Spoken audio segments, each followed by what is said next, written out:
What's up, guys? This is the Gospel According to Mark with a C. He is I, and I am he. Just taking some time to tell you exactly what's on my mind. Thank you for joining me once again, my friends. Guys, I don't get to watch a whole lot of movies and TV and things like that because of my work schedule. But when I do, I think I'm going to start doing these reviews, okay? We're going to call them the Gospel's Pick of the Week. Doesn't necessarily mean that I recommend it, but I'm going to tell you what I saw and what I thought of it, okay? So, this time I'm going to do this movie called No One Will Save You, which is on Hulu. It's PG-13. This thing was directed by Brian Duffield, okay? And like I said, it's on Hulu. It's not out for wide release as far as I know. But let's get into the description of this movie, and it says, No One Will Save You introduces Bryn Adams, who is played by Caitlin Dever, a creative and talented young woman who's been alienated from her community. Lonely but ever hopeful, Bryn finds solace within the walls of the home where she grew up, until she's awakened one night by strange noises from decidedly unearthly intruders. Now what follows is an action-packed face-off between Bryn and a host of extraterrestrial beings who threaten her future while forcing her to deal with her past. Alright, now guys, the star of this is Caitlin Dever. I'm going to start off by saying that she does a great job as far as commanding the screen, considering this is one of those movies where there's barely anything that's said. As far as I know, there's only one line that she says in the whole movie. This is about an hour and a half long. And basically what it depends on is her performance, her physical performance, which she really does knock out of the park. She brings it home. She does a great job with that. Got no problem with that. It's also a tense horror kind of movie, and they do a lot of things good, especially when she's first introduced to the aliens. I mean, it's very, very tense. It's very suspenseful. Might even say that it's very scary. And this movie, I'm seeing the influences here when I was watching it. Okay, first of all, it reminds me of a episode of The Twilight Zone. Back in 1961, there was an episode called The Invaders, starring Agnes Moorehead, which is basically the exact same story, except Agnes Moorehead is playing an old woman, and the aliens come down, and she doesn't say a word for the whole thing, and she's terrorized, and she might have saved the planet with what she was doing and everything. That was only a half an hour. This is an hour and a half. It probably should have only been a half an hour, because it's not that it wasn't good. It's not that it wasn't tense and suspenseful, but there was a repetitive aspect to this where it seemed like she kept getting herself in the same predicament where she was boxed in by the alien. She had to hide. She's scared. She has to run. Meanwhile, they're teasing her past tragedy, because there's a personal aspect of this as well. There's a reason why she's living in seclusion. Her mother and sister have passed away, and her community has turned against her because of a tragic accident that happened earlier on in her life that she is haunted by. So it's pretty clear that everybody around her hates her, and that actually plays into the resolution at the end of this movie.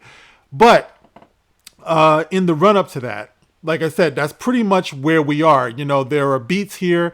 Like I said, it is directed by Brian Duffield, and I don't know this person from anything else. It's also Caitlin Dever, the person who stars in this, but she's a capable leading lady, and she's cute to look at. She's cute to root for and everything like that. You feel sorry for her when you can see that she's been turned on by the community and stuff like that. And then when the aliens come down, there's nobody she can look to for help because everybody hates her.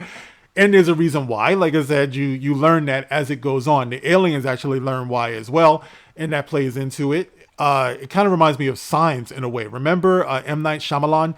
He did Signs.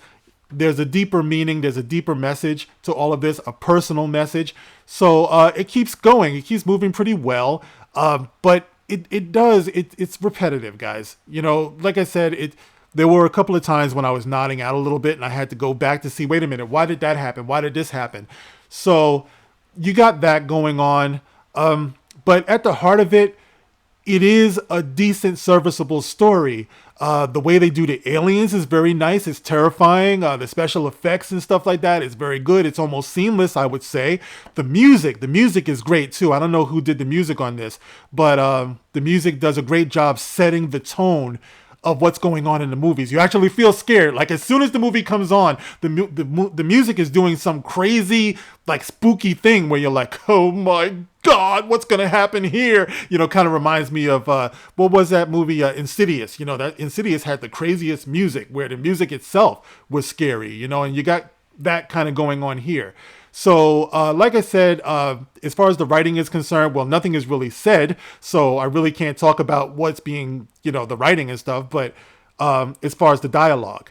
But it's okay, guys. I had a pretty decent time watching it. It's not like I would say stay away from this movie.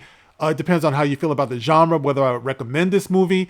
My rating, as you guys know, are a series of flushes. If I give something 4 flushes, it means it's basically full of shit. There's no reason to watch this thing at all. So the least amount of flushes, the better it is. Now I'm going to give No One Will Save You probably about, I say about 2.5 flushes, because it is entertaining, it is good, but it is repetitive as well. It's like there's a lot of questions you might have. Well, why didn't she just do this? Why didn't she just do that? But ultimately, there was probably no way out for her. But it's just the way they told the story, where it just kept on going back to the same spot and going forward and going back to the same spot and going forward. But the resolution, the kind of surprise ending to this, is something that I do find very provocative and very interesting, the way that it ends. I did get a kick out of that. So I would say, if this is your genre, horror and aliens and suspense and things like that, it might be worth a look. All right, so I'm giving it that 2.5 flushes. If you guys have seen it, get in the comment section and let me know how you feel about this. Let me know what you thought. What do you think about that ending? It's kind of open to interpretation if you're cool with it or not. So I'm looking forward to hearing your thoughts on that, anybody who might have seen it. That's it for today, guys. I will catch you on the next one. Thank you for listening. You can like, you can share, you can subscribe. Catch you on the next one. This is The Gospel According to Mark with a C. Rock on.